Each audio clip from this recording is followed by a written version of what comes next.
জন্য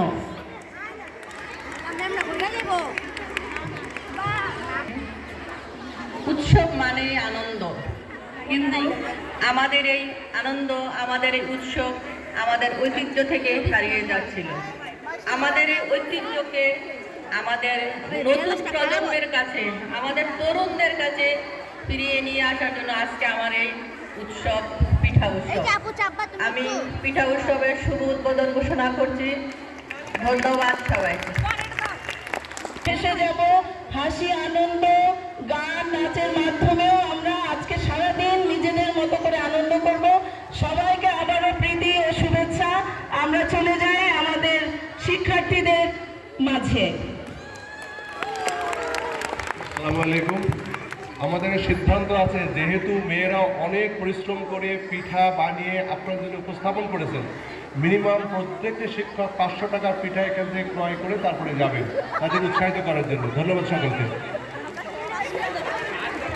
অনেক ধন্যবাদ স্যার, আপনাকে আসলে সুন্দর বক্তব্য দিয়েছেন। এই পরামর্শটা আমাদের সবারই আসলে থাকবে, কারণ আমাদের শিক্ষার্থীরা সত্যি অনেক অক্লান্ত পরিশ্রম করেছে সারা রাত ধরে।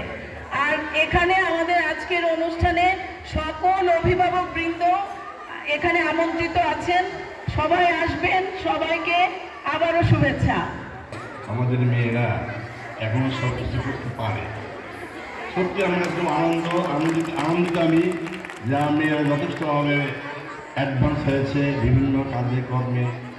এই আজকে পিঠা উৎসব, এটা কিন্তু পিঠা উৎসব নয়, এটা তাদের তারুণ্যের একটা প্রতিফলন। যদি আমাদের কাছে ছিল না, আমরা দূর হয়ে গেছে, এখন ভালো লাগবে না। কিন্তু আমি চাই এগুলা উত্তর ভিত্তি হোক, সব ধরনের পিঠা উৎসব সমাজের প্রত্যেকটা দিকে তোমরা এগিয়ে যাও। ইনশাল্লাহ তোমাদের ভিতরে আমার আছেন, আর বৈবন্ধু যারা আছেন সবাই আসতে তোমরা সামনে বাড়ো। আমি দোয়া করি, সবার উচিত দোয়া রইল। এবং যারা যারা এই অনুষ্ঠানে আয়োজন করেছেন এবং যেভাবে সুন্দরভাবে করেছেন তার সবাইকে আমি ধন্যবাদ জানাচ্ছি। সবার প্রতি রইল কৃতজ্ঞতা।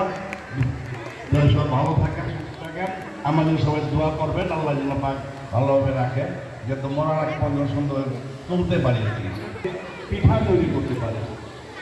এবং সব থেকে বড় কথা হলো এই যে আমরা সাধারণত সবাই লেখাপড়া শেষে চাকরির সন্ধান করি, ভাবি না যে আমি নিজেও অন্যকে চাকরি দিতে পারি।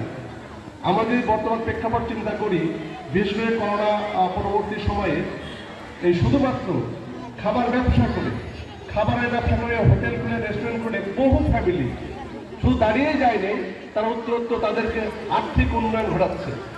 তা আমার মনে হয় আমাদের মেয়েরা এই হাতে কলমে খাবার তৈরি করে, পিঠা তৈরি করে বা অন্যান্য আনুষঙ্গিক খাবার তৈরি করে তারাও নিজের পায়ে দাঁড়াতে পারবে।